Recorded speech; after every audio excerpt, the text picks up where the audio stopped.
I want either of you to either refute or agree with the fact that the federal student loan program has fueled a great deal of the acceleration in tuition rates.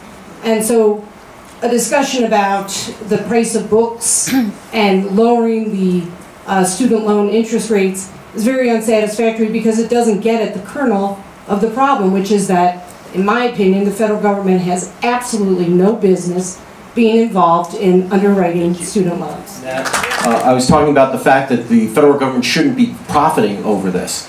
I would certainly prefer it if the federal government got out of that business altogether and made this much more competitive.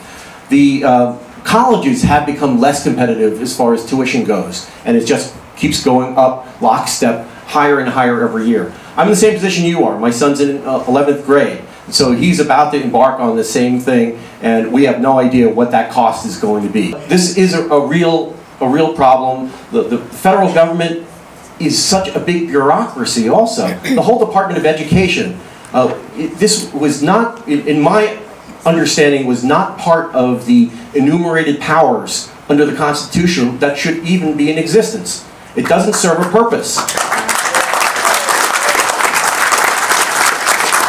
So I certainly agree that the federal government should be stepping back out of areas that it should not be involved in, and this is a whole larger discussion of what is the proper role of our government, what it shouldn't be involved in, allow the free market, again, to work in a much better way, let people make choices. That will immediately bring prices down, because every time you've got a new big government program like this, a new department, you've got a new marble edifice in Washington that is on Constitution Avenue that everyone gets to look at and say, ooh, another big government program, and all my tax money is going to that.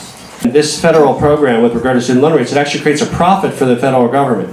Why is the federal government involved? The same argument with regard to Fannie and Freddie, which certainly need to be fixed, but with regard to backstop on home mortgages. These are so systemically large, so they represent a systemic risk to the system if they reside within one private sector player. So when you look at student debt, when you look at, we saw what happened with mortgage-backed securities in 2009, student debt is on the scale of that. It's enormous. So of course, there's an appropriate role to make sure it doesn't generate systemic risk for the entire government. Now again, whether it's the current manifestation of the student loan program, whether it's doing it through intermediaries, whether it's a backstop, there's all sorts of great policy discussions to be had, but at the end of the day, you need to have something that makes college affordable, because guess what? Investments in human capital, investments in human potential are the very best investments we can make as a society, from preschool all the way through higher education, so families have the opportunity to earn income, support themselves, and yes, pay taxes back as well. And that's what's important about whatever we do with regard to reforming the student loan program.